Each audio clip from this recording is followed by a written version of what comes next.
নমস্কার দর্শক বন্ধুরা, লিপিস কিচেনে আপনাদের স্বাগত জানাই। স্টুডেন্টস, ব্যাচেলার্স কিংবা ট্রাভেলার্স যারা বাইরে থেকে বাড়ির খাবার খুব বেশি করে মিস করেন, তাদের জন্য আজকের আমার এই ভিডিও। কিভাবে একটি ইলেকট্রিক কেটেলে সকালের জলখাবার থেকে শুরু করে টেস্টি সমস্ত স্ন্যাক্স ও কমপ্লিট মিল খুব সহজে বানিয়ে নেওয়া যায়, আজ সেটাই আপনাদের দেখাবো। আশা করছি আপনাদের খুব ভালো লাগবে। এই সমস্ত রেসিপি কিন্তু আমি বানিয়ে দেখাবো একটি মাত্র ইলেকট্রিক কেটেলে। তাতে করে আপনারা বাড়ির বাইরে থেকেও বাড়ির খাবারের স্বাদ পেতে পারবেন। আজকে আমি ব্যবহার করছি আগারোর মাল্টিকুক কেটেল উইথ স্টিমারের।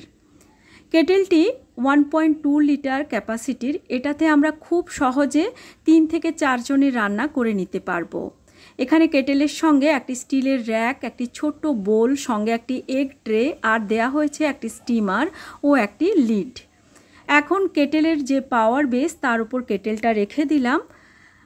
চা কফি তো কেটেলে হয় আপনারা জানেন, তবে আগে প্রথমে আমি একটি হেলদি জলখাবার বানিয়ে দেখাচ্ছি। তার জন্য এখানে 1.5 কাপ পরিমাণ নিয়েছি সুজি আর নিচ্ছি 1.5 কাপ পরিমাণ টক দই। দইয়ের বাটি ধুয়ে অল্প পরিমাণ জল যোগ করে দিলাম, পরিমাণ মতো লবণ, অল্প একটু গ্রেট করা গাজর, অল্প একটু কুচনো পেঁয়াজ, অল্প একটু কুচনো কাঁচা লঙ্কা দিয়ে পরিমাণ মতো লবণ দিয়ে ভালো করে মিক্স করে নিচ্ছি। সুজির দানাগুলো যাতে ফুলে যায় মিনিট 10 রেখে দিচ্ছি। সেই সময় আমি কেটেলে 2টি ডিম সেদ্ধ করে নিচ্ছি। দেখতেই পাচ্ছেন ডিমটা সেদ্ধ হতে মোটামুটি 10 মিনিট মতো সময় লাগবে। আমি লিডটা লাগিয়ে দিয়েছি। 10 মিনিটে এটা হতে থাক, 10-12 মিনিটে। সেই সময় আমি 10 মিনিট হলে ঢাকনাটা খুলে নিয়েছি। সুজির দানা সুন্দর ফুলে গেলে এখানে আমি খাবার সোডা দিয়ে অল্প জল দিয়ে ভালো করে ফেটিয়ে নিয়েছি। তো জল খাবারের জন্য সুজির মিশ্রণ রেডি। এখন এই বোলের মধ্যে একটু তেল ব্রাশ করে নিয়ে সমস্ত মিশ্রণটা দিয়ে উপর থেকে একটু গাজর, পেঁয়াজ কুচোনো, কাঁচা লঙ্কা কুচি আর দিলাম কারি পাতা। এদিকে আমার ডিমটাও কিন্তু 10-12 মিনিটে সুন্দর সেদ্ধ হয়ে গেছে। এখন এটা স্টিম করতে রেখে দিলাম অল্প একটু টমেটো কুচি দিয়ে। এটাও হতে প্রায় 7-8 মিনিট মতো সময় লাগবে। এটা হতে থাক।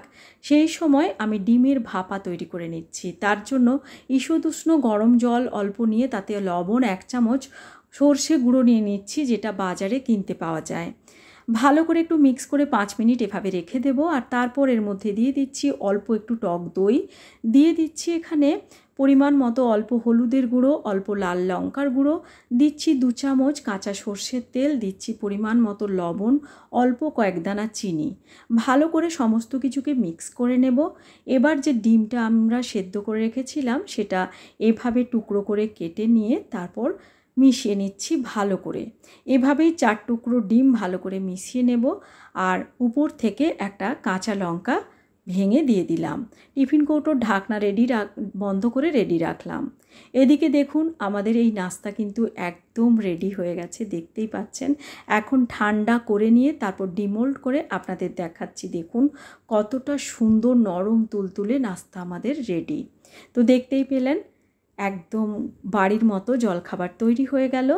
এখন আমি এখানে ভাত বানিয়ে দেখাচ্ছি। তার জন্য সুইচটা অফ করা অবস্থায়, অর্থাৎ একদম পাওয়ারটা কাট করা অবস্থাতেই আমি এখানে দিয়ে দিচ্ছি 1 কাপ চাল, 1 কাপ বাসমতি চাল, তার সঙ্গে দিয়ে দিচ্ছি 2 কাপ পরিমাণ জল। জল আর চাল দেওয়ার পরেই কিন্তু আমি সুইচটাকে অন করব। আর পাওয়ারটাকে আমি 2-এ রাখবো, অর্থাৎ সব থেকে বেশি টেম্পারেচারে রাখছি। লিডটা দিয়ে দিলাম। জলটা ভালো করে ফুটতে শুরু করলে নবটাকে ঘুরিয়ে 1-এ রেখে দেব।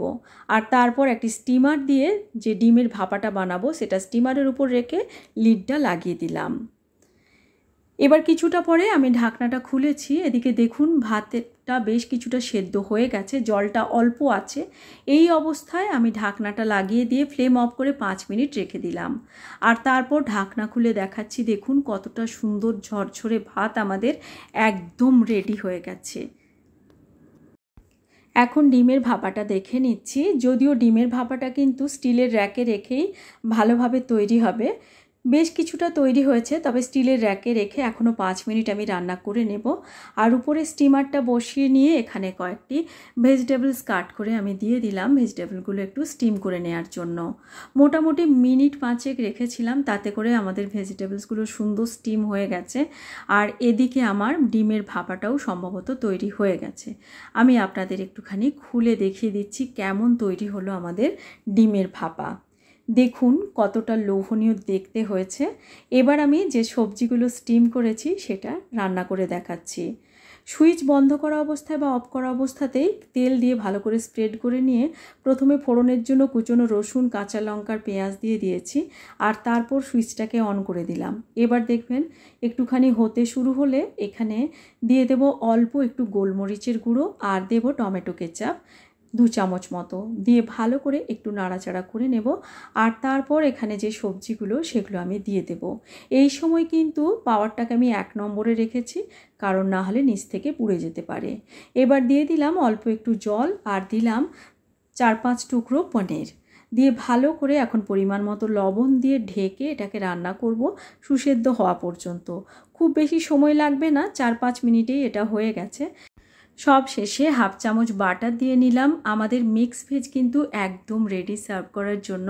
তো দেখতেই পেলেন আগারোর এই মাল্টি কুক কেটেল উইথ স্টিমারে আমরা কত কিছুই না রান্না করে নিতে পারি। যদি ভালো লাগে ভিডিওটিতে লাইক, শেয়ার ও কমেন্ট করতে ভুলবেন না। আর আমি ডেসক্রিপশানে আগারোর এই মাল্টি কুক কেটেলের লিঙ্ক দিয়ে রাখলাম, আপনারা চাইলে কিনেও নিতে পারবেন।